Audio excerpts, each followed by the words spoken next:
Orphan boy masters Parry's skill and now has the most powerful magic. If you dig my recaps, don't forget to subscribe and smash that notification bell. On a cloudy night, a man named Noor unblocked the neighborhood's water supply with a shovel. The next morning, after the hard work, Aunt Stella gave him his well-deserved payment. Another day, during intense construction work, Noor was the most determined of all the workers, carrying dozens of sandbags at once. At the end of his shift, as he received his daily wage, he heard a girl crying for help in the distance. Without hesitation, he ran to the cave from where the sound came and found himself face to face with a hideous creature being fought by several soldiers. 15 years ago, to the northwest of the Kingdom of Clay's young Noor stacked firewood to feed the fire that warmed the humble farm where he lived. Despite his youth's circumstances had forced him to act like an adult from an early age, as his mother depended on him due to her illness. After giving her an herbal medication, he informed her that he needed to take the goats to the hill. His mother looked at him with a worried expression, but he promised not to go past the rock they had agreed upon. To reassure her, he promised to bring back a rabbit and some herbs for soup, though she didn't seem to improve despite all his efforts. Seeing his mother cough, Noor ran to fetch water, but she pulled him back, wiped a smudge from his face, and lamented from the depths of her heart that she couldn't be there for him in life's moment. Her wish was that he could live the life he wanted. Keeping his promise, Noor prepared the soup and informed his mother that it was ready. However, when he brought her a bowl, he realized the worst had happened. At dawn, the boy buried his mother in the backyard next to another grave he had made with some stacked stones and flowers. Tears streamed down his face as he lost someone so important, but the determination of this child was beyond imaginable. After wiping his face, Noor continued with his life as it had always been. Working in the field and his usual hunting provided his food and kept him sane in the terrible conditions he faced, but he managed to cope through dedication and hard work. Contrary to what one might expect from a boy his age, he even found time for studies amidst all the physical labor he was required to do every single day. During dinner, he looked at the other side of the table and saw no one there. To keep from getting discouraged, he focused on his bowl of food. One night after a fall, while reaching for a specific book he wanted, Noor began to flip through its pages and a memory instantly came to his mind. A few years ago, his father had told him a bedtime story about an adventurer who defeated a giant dragon with the help of his friends, learned magic from an ancient sorcerer, broke the curse of a forest, and was rewarded with an elixir that cures everything from the king of death. According to his father, no matter the difficulty level, an adventurer would always raise his sword against evil and injustice. Hearing this story made young Noor's eyes sparkle. Now, with the adventurer's tale in his hands, he recalled his mother's words about living the life he desired. At dawn, he placed fresh flowers on his parents' graves and announced that he was leaving the city for the first time in his life to become an adventurer. Without much ado, he bid farewell and set out on a journey that would change his life forever. A little further on, he saw two blocks made of a strange material in his path, but decided to pass through without thinking much of it. As he crossed the blocks, he unknowingly stepped through a magical line. When night fell, he camped somewhere in the forest and felt fear from the nocturnal sounds made by the animals, but he maintained his composure to prove to himself that he could handle it. After resting and continuing on his way, he saw the big city in the distance and was stunned by its magnitude. Gaining access to the inside of the walls, he wandered through the market, always wide-eyed and with a smile on his face. Following his path to his destination, he finally found the Adventurers Guild. However, the receptionist dampened the boy's enthusiasm by saying that it wasn't a place for children. Moreover, he reminded Noor that his parents would worry about him. Without hesitation, Noor said they were both dead. This statement caught the receptionist's attention, who then tried to help by saying that younger ones should go through the royal training school before coming to the guild. A few months later, eager to be one of them, the boys started practicing alongside other students. Some could conjure magic on their wooden swords, and Noor tried hard to do the same, but his teacher didn't seem very confident in the novice's abilities. After all, the only skill Noor had managed to learn so far was Parry, which involves defending against an attack in a way that allows a counterattack. For this reason, the tutor advised him to seek another path in life. Despite this, without losing enthusiasm, young Noor knocked on the royal army's door and began intense training to become a knight. After more months of practice, the novice instructor delivered the sad news that Noor had developed well below expectations, and continuing this training could jeopardize his physical integrity. Being rejected again, he sought to become a hunter, but the teacher said he had no talent with a bow. Then Then he turned to professional thieves, but the local tutor noted that he wasn't capable of disarming traps or perceiving the presence of enemies around him. When he tried to become a mage, the master sorcerer made it clear that Noor could only manage to be a human lighter by conjuring a useless spark. Losing his determination, Noor's brightness dimmed as he was dismissed from the church for not being an effective healer. After a series of failures, he returned to the guild, surprising the receptionist by not being accepted into any existing school in the kingdom. Because of this, he received the worst news Noor could expect. Unfortunately, he wasn't fit to become an adventurer. Head hung low, he leaves the big city certain that he is no prodigy. Upon returning home, he visits his parents' graves, coming to terms with the fact that he lacks the talent for what he most desired in life. However, true to his personality, he promises himself that he will train even harder. Reigniting his spirit, he crafts a wooden sword and recalls his teacher's lessons. If you practice a movement repeatedly, you can master it. With this in mind, he trains the only skill he developed during those months away from home, the classic parry. Repeating the gesture non-stop, he spends days and nights honing his skill alone until a year passes and he can already evade 10 swords at once. 3 years later, Noor could deflect 100 swords simultaneously. Rain or shine there, he was practicing the same move. One night during training, he feels a strange aura emanating from his hand, which drives him to train even harder. 14 years on, Noor can deflect 1,000 wooden swords, yet he knows no other skills, and the maturity that comes with age makes this fact weigh more heavily on him. Regardless, one ordinary morning, he visits his parents' graves and announces that this is his last attempt to live his dream. Arriving at the Adventurers Guild, the new receptionist looks over his record and learned skills, recommending the beginner's school once again. This time, Noor wants to skip it, but the girl can't register him with such a meager resume. Suddenly, the old guild master reappears,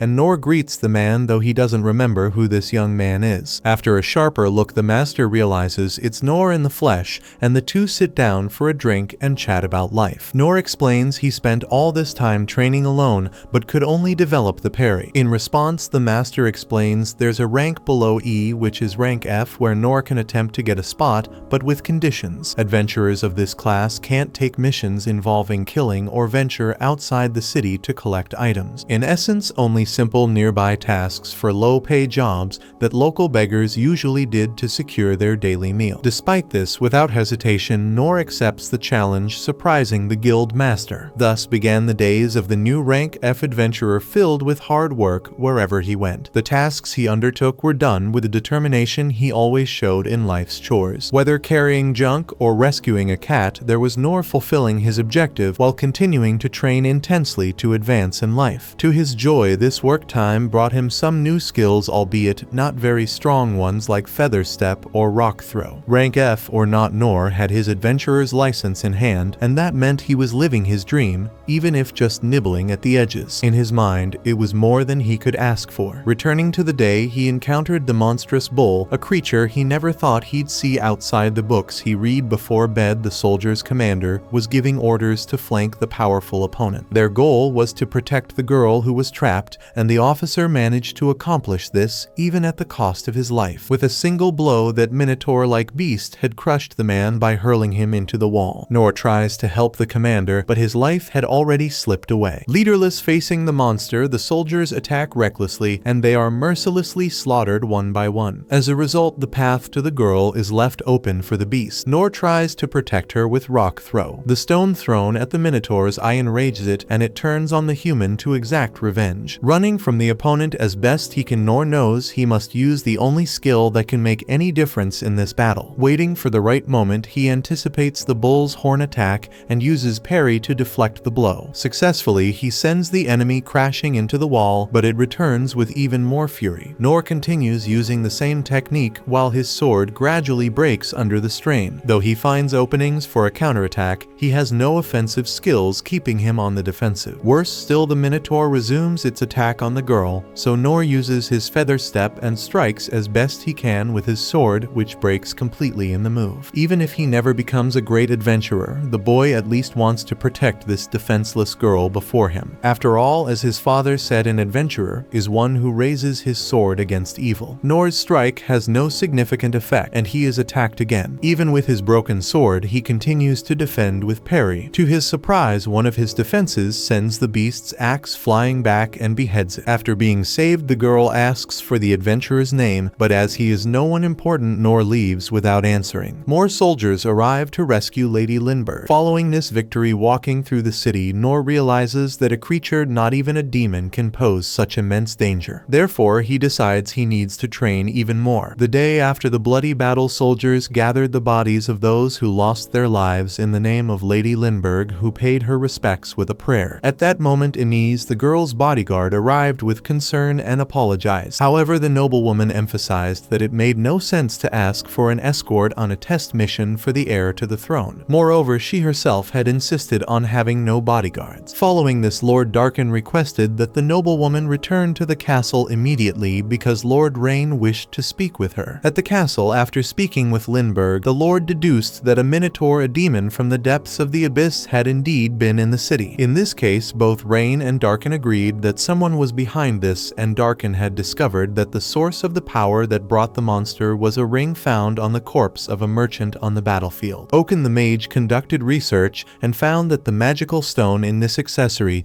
was of unparalleled purity, the kind you would never find on the market. Given this, Rain noted that minotaurs are a-level threats, and that not even the wealthy should have the power to purchase something that imprisons such a creature. According to Oaken, this ring came from the magical empire of Doritas, which was not surprising considering that this kingdom had a habit of provoking the kingdom of clay. By capturing the princess and summoning an A-level monster simultaneously, Lord Rain knew he needed to be cautious about the enemy's next moves. Curiously, Doritas had not even tried to erase traces of their involvement, raising a question. Regardless, it was clear that they wanted the kingdom of clay to start a war, as they were eyeing the replicas of the dungeon of the lost that resided there. As for the man who saved Lindbergh, documents stated that he defeated the Minotaur with a single sword in a matter of seconds. The espionage corps followed this individual, but lost sight of him. It was reported that the man vanished before everyone's eyes as if he were an illusion. With that, the lords wondered who this individual was. Back at the Adventurers Guild, Noor surprised the guild master by returning alive as news of a demon emerging in the dungeon had spread throughout the village. Since the creature had appeared near the construction site next to the dungeon and Noor had not shown up afterward, the master had been worried. Noor explained that he had been pursued by some strange people the night before, so he went straight home and stayed there. The master asked why Noor's face was so dirty, to which he replied that he had spent the morning cleaning mud from the drain before coming. In any case, the master commented that it was fortunate the adventurer had not died, as he certainly could not have handled an A-level monster. Noor felt lucky not to have encountered the creature, as he had only defeated a cow the previous night and had no major problems. According to the master, the dungeon monster had been killed by a mysterious individual in a matter of seconds, making Noor realize there were many strong people around. The master paid the adventurer for his work the previous day until a hooded girl approached from behind and startled him. Revealing her face, Lady Lindbergh apologized for the intrusion, but said she needed to find the adventurer using her long-distance detection ability. Surprised, Noor asked if she was from the thief class, but she focused on the mage class with knowledge of all 6 skill systems, though it was so basic that she was embarrassed to discuss it with someone like him. Noor didn't understand why someone would see him that way, and since everyone was looking at the princess, she invited the young man to talk outside the guild. Before leaving, the master pulled the boy aside and asked what he had done, but Noor didn't think he had done anything wrong. Continuing the conversation, Lindbergh invoked her soundproof barrier to prevent eavesdroppers. Around the city, 2 soldiers were searching for the mysterious man who had defeated the Minotaur, but didn't believe they could do better than the espionage corps. Noor mentioned that those guys were looking for someone, but Lindbergh replied that he didn't need to worry because the 2 of them couldn't be seen. After reaching a more secluded spot, the princess formally thanked the adventurer for his help, as he had saved her life. Not only that, but he had also saved countless people who would have been victims of the monster outside the dungeon. Noor thought this was an exaggeration, as in his mind, he had only made a small intervention in the fight, but the princess insisted that the adventurer had been decisive. So decisive that she wished to reward him appropriately, especially since her father had asked her to find her savior. Despite all her insistence, Noor kept saying he didn't need anything from the girl,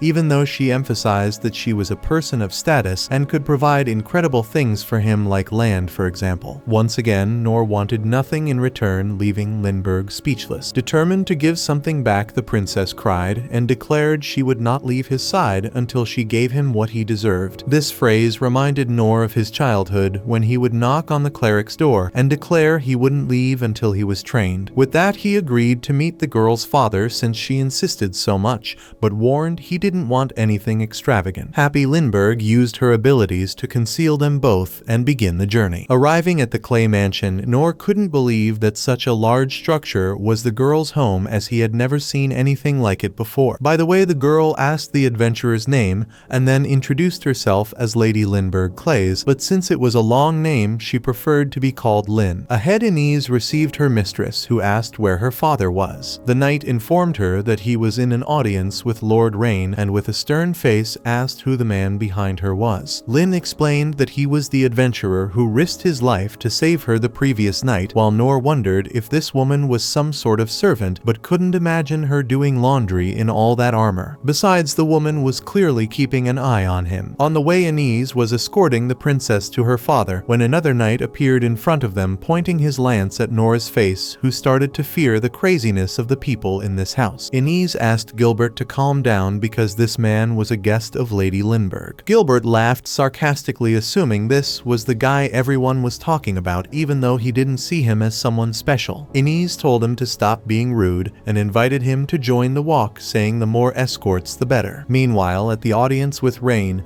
the king expressed his indignation with Doritas, a kingdom that respected nothing, not even the non-aggression pact that had been established. According to Rain, the last meeting with the sovereign of that region had made everything clear. At that time, the king of Doritas demanded all rights to explore the dungeon in exchange for the loan of military power. When the proposal was refused, the monarch promised that the kingdom of Clay would pay. Then Lynn arrived, greeting her brother and father, but as soon as Rain noticed that she was wearing the hermit's cloak, he scolded her for leaving the castle again. Lynn argued that she had gone in search of the man who saved her life, so the king assumed it was the only unknown individual in the throne room. Noor apologized for coming dressed like that and for not knowing how to behave properly, but the monarch really didn't care about the adventurer's clothes. On the contrary, he showed all his gratitude and stated that it was easier to talk to those who were unaware of aristocratic etiquette rules. Besides, if it weren't for the commoner, the princess wouldn't be there at that moment. Shaking the king's hand, Noor accepted the thanks, thinking he could go home now to take a bath. But the king made it clear that letting the young man leave without an appropriate reward would be impossible. Whether it was money or territory, the adventurer just had to ask. However, Noor replied that he didn't want any of that, and surprised by the commoner's reaction, the king mentioned that he had access to the treasures of the oldest dungeon in the world, where all kinds of rarities could be found and stored in the treasure room. According to the sovereign, Noor could take home half of the stored items. Rain commented that this was madness, but Noor repeated that he wasn't interested in what was offered because a simple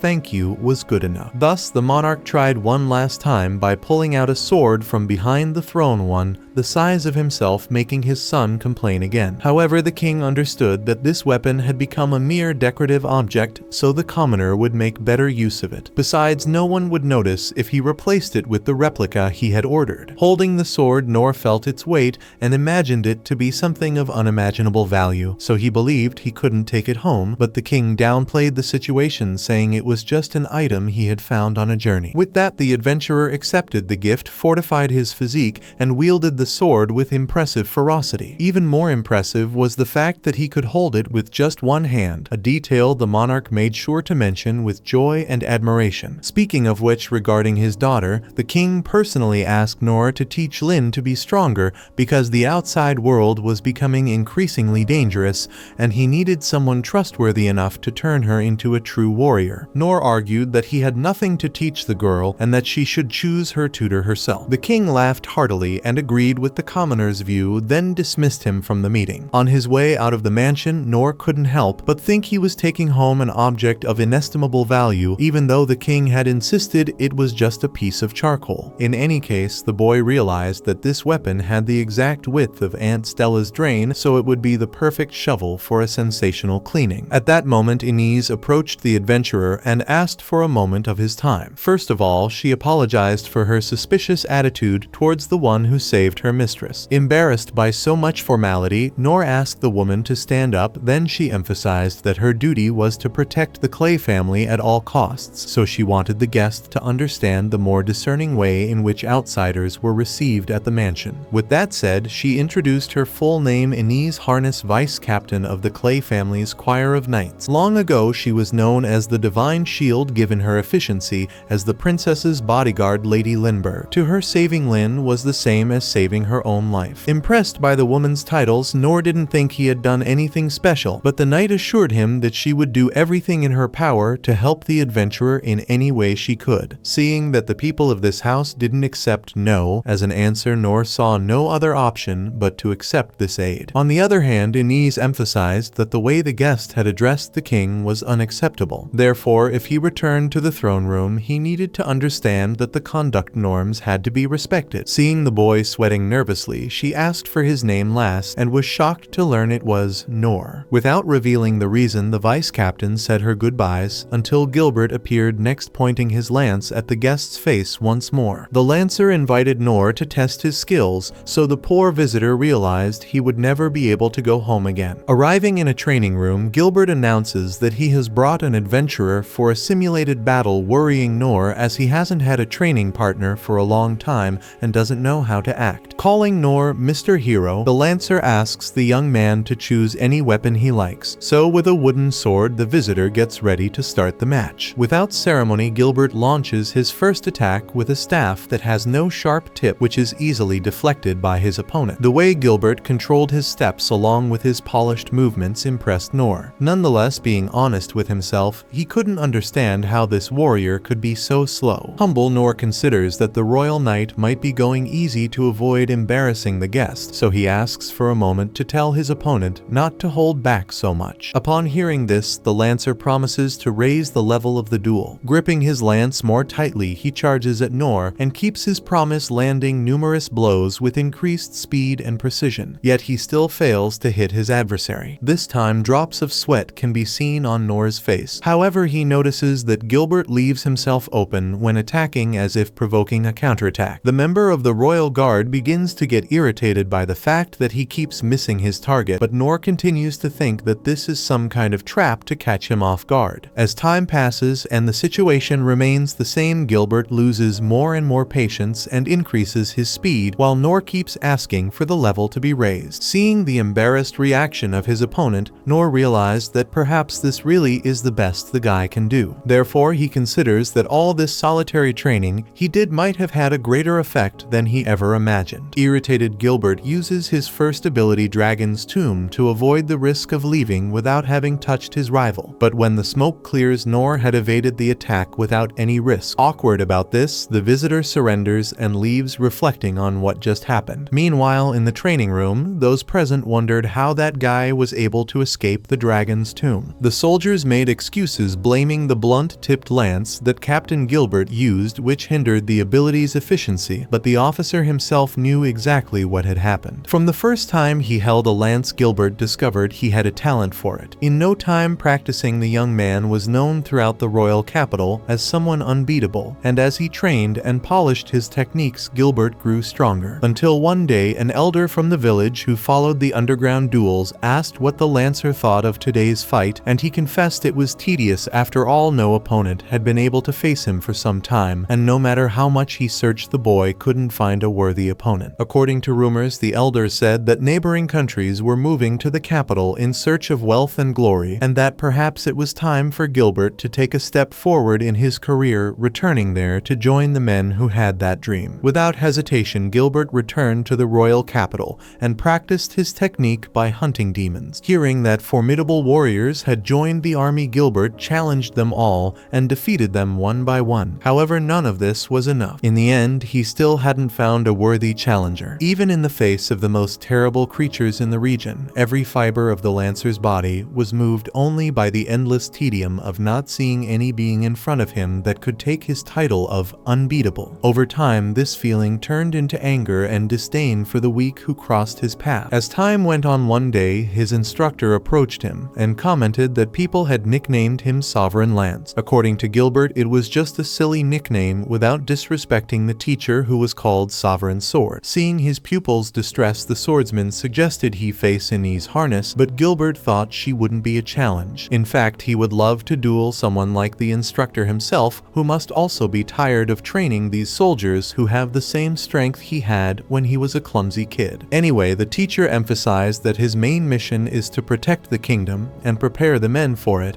because a war cannot be won alone, no matter how strong someone is. Besides, surely one day someone will appear who will surpass him. Gilbert imagines it's possible, and he hopes that person is more willing to duel against lower-ranked colleagues to rid him of his boredom. Returning to the present, Gilbert saw in Noor the chance to see with his own eyes what a man who defeated a minotaur can do and how he behaves. But at the end of the day, he noticed that the man acted strangely, insisting he didn't want titles of glory or lands for himself despite doing what he did for the king. Besides the discourteous way he treated the sovereign. Honestly, Gilbert didn't see in that man someone capable of killing a demon of that level, but nothing could erase from his mind what he experienced in the duel against him. Reality will continue knocking at the door of his mind come what may, and this truth screams at every moment that Gilbert never touched his opponent during the fight. Near the end, when the Lancer saw in the dragon's tomb his chance not to leave there humiliated, the adversary dodged the attack with the same ease. Thus, for the first time in his life, Gilbert felt defeated. To make matters worse, Noor gave up the fight to avoid embarrassing the captain in front of his subordinates, and Gilbert knows this feeling will hurt him until it's resolved. Speaking of which, as he raised his sword and withdrew, Noor confirmed that the two would meet again. As soon as the visitor left, the officer noticed the cracks in the ring left by the man. Returning home, Noor analyzed that if he hadn't used his physical enhancement followed by feather steps, he wouldn't have escaped that surreal attack. In fact, he believes he would be dead if the opponent hadn't held back the strength of that blow. In Noor's mind, Gilbert was teaching him that pride leads to death, whatever the name of that night was, because up to that moment Noor still couldn't remember his name. Maybe it was Piu Belt or something like that. Whatever his name, the Lancer showed the boy that he needed to train more and get even stronger. As promised, the next day the adventurer used his royal gift to clean the cesspool, as it fit like a glove. In fact, he left the cesspool very clean, which for him was as great a merit as success after a long and arduous adventure. This efficiency made the boy famous in the neighborhood, so the residents increased their demand for him to perform this service. However, even though he was happy that his cesspool cleaning job was going well, it seemed that he needed to stay away from his other job for a while. After all, they were transporting soil in front of the dungeon where that minotaur originated, so it was wise to be cautious, even though he was only rank F and could take on few jobs. Now that he had more time, the adventurer believed that this sword would be his partner in being useful to the people in some way. For example, he could use the weapon to row, or to put the pizza in the oven. Who knows, he might even use it to grill a barbecue for the crowd. Noor would be a celebrity. The problem was that his fire technique was falling behind, considering that his fingers still seemed like a human lighter. Even though he had practiced at several schools, all he could manage was to conjure low-level spells. In the midst of these thoughts, Lin suddenly arrived and approached the adventurer. Remembering when Anis had scolded him for treating the king like a buddy, he addressed the princess in the most formal manner possible, even though he looked like a Neanderthal in a suit. Lin immediately cut him off and asked to be called by her nickname, then informed him that Anis had told her where he was, so she had come after him. With this, the boy realized that this knight had a knack for finding out where others were, even though he had never told her where he was going. Then Lin asked to be the adventurer's squire, but he had no idea what that meant. She explained that it was someone who took care of another person's daily tasks, while learning the techniques and knowledge from this master like an apprentice or assistant. Without a second thought, Noor refused the proposal, thinking he had nothing to teach the girl, and that he didn't need her help for anything as he knew how to do everything himself. Lin argued that her family would pay him a generous instructor's salary, but he didn't care about that. Not giving up, the princess said she would do anything for the boy, but he was serious when he said he saw no use for the girl. With that, she almost cried while promising she was willing to to do anything to prove she could be useful. Trying to make her point, she drew her wand and conjured a spell of ice lances. As soon as the lances fell, she summoned flames that melted the ice, leaving the simple cesspool cleaner frightened. According to her, this was her most promising ability, the Hellfire. Beside her, Lin also considered the Mist Blade quite powerful, as it cut an immense tree in half without the boy even noticing. According to her, her thief class instructor Karu was considered the Shadow Sovereign and had taught her this knowledge, but it didn't end there. Besides everything she had shown, Lin drew a luminous sword and performed the Divine Cut, which this time tore another tree vertically, something even more impressive. Proudly, the princess explained that this was the most brutal technique of a swordsman. Despite all this, Noor kept saying no to the little girl. Curiously, he felt like garbage next to all the things the child had shown and didn't understand how she could see him as some kind of tutor. To show that he wasn't capable of much, he lit his finger lighter and said it was the only magic he knew how to conjure. Returning home, frustrated, Lin reflected on how this kind of talentless warrior was just the type of legend the teachers told to encourage students. However, meeting Noor, she discovered this happens in real life. Remembering when Oken taught her the small flame technique, the mage increased the fire and explained that even the weakest spells could become stronger if you practiced them. Curiously, Lin began to practice this technique incessantly, but never managed to increase the flame. As ridiculous as it seemed, this magic required a lot of effort to develop, which is why she was impressed when Noor reproduced this spell, as the fire was bigger than Oken's, the greatest of the mages. At that moment, Noor explained that this level was the same for the other 5 skill classes, which for him meant he was terrible.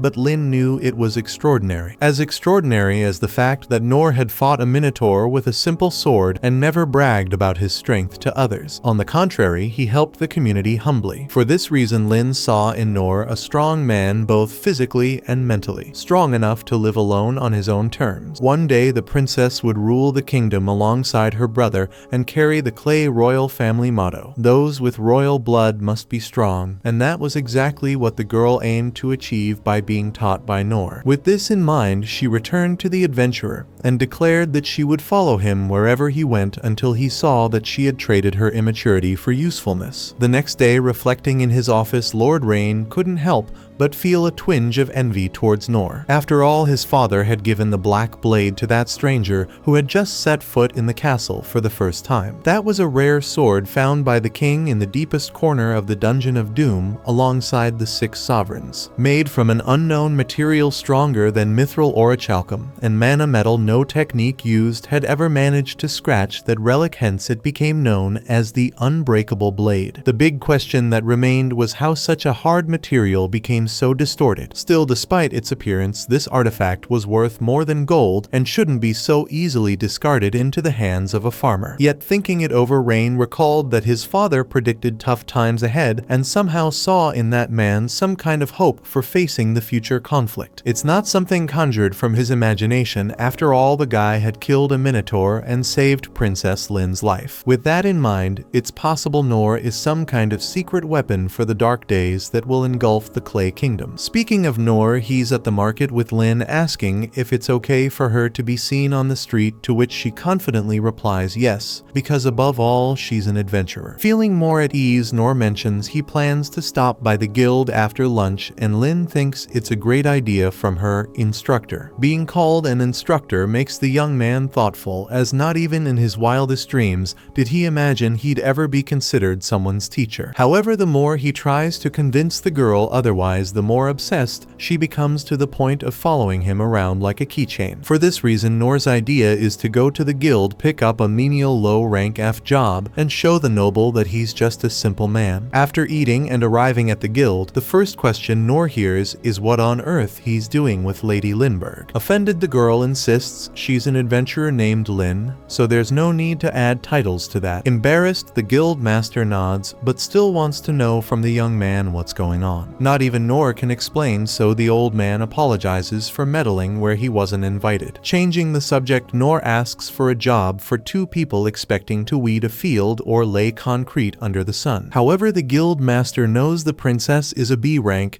so they can take on the task of hunting goblins around the capital. Shocked, Noor knows well that these monsters are tough, but the prospect of facing them gives the adventurer motivation, and he starts to show excitement. At the same time, he worries it might look like he's exploiting the girl's rank, especially since all he wanted until just a moment ago was to send her back home as quickly as possible. Seeing her mentor lost in thought, Lin asks if everything's alright, so he musters the courage to ask if she'd lower her rank a bit to join this mission. To his surprise, she's even more excited than he is about the job, especially if it means pleasing her teacher. Despite the relief, Noor also feels bad for depending on a girl her age to get this kind of mission. Nonetheless, it doesn't mean he'll give up on his dream because of it, so he grabs his sword and heads out for the adventure, even though the guild master hadn't even mentioned the goblin's location. Seconds later, he realizes the mistake he made. Stamping the contract, the master asks the duo not to go too hard, as even low-level monsters can pose great dangers. Pointing towards the beast forest, the old man indicates the mission's location and mentions that the right ear of the goblin will serve as proof of its completion. Rumors suggest these monsters have been dwindling in number lately, so if they don't find any, the adventurers should bring back medicinal herbs or something similar to compensate. Soon they reach the capital's gate, and the guard orders the gates to be opened. Lin smiles as she feels her freedom in her hands,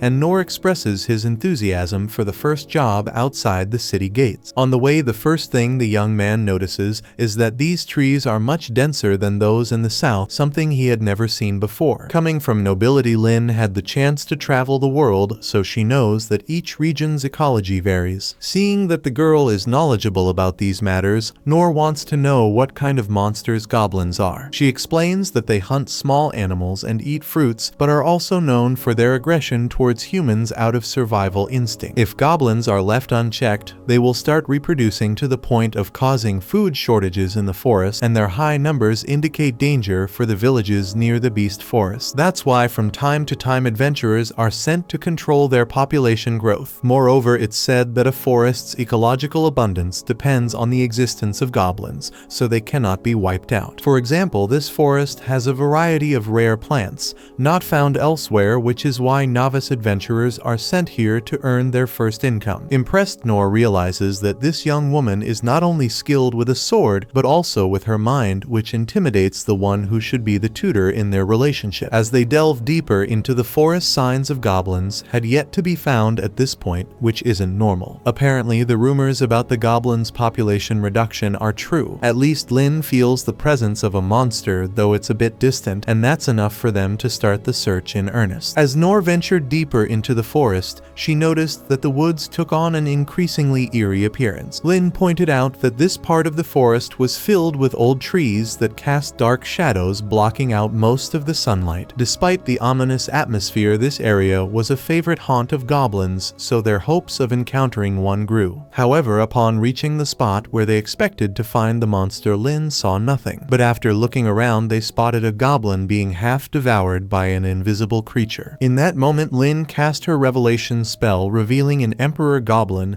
a subspecies of the Goblin King. Brimming with brute strength, the monster grabbed 2 tree trunks and roared with such force that it kicked up dust. Noor glanced at the princess and saw she was terrified. Despite her privileged abilities, she had no combat experience. To calm his pupil, he caught her attention and assured her that they would face this adversary together. Noor fully understood that this monster was worth 10 normal goblins, but he didn't want to dwell on that or frighten the young woman, so they prepared for whatever might come. Analyzing their opponent, the princess noted that the Emperor Goblin was created by humans through genetic manipulation, a method that had been banned due to the dangers it posed. For example, this goblin could feed on its own kind to grow stronger. During this analysis, the monster attacked Noor with a tree trunk, which which he deflected using his parry skill, the adventurer's specialty. If attacking wasn't his strong suit, his defense was certainly formidable. By deflecting one of the blows, Noor managed to destabilize the goblin, giving Lin the chance to cast Wind Cutter. However, the enemy dodged, so she followed up with Ice Dance to cover a larger area and make evasion harder. But the creature used a trunk as a shield. After recovering, the goblin went back on the offensive, hurling the trunk at the princess, who was protected by her tutor. The goblin repeated the same strategy, while Noor comfortably responded with parry, keeping himself unharmed. When the monster paused briefly, Lin noticed a monostone on its forehead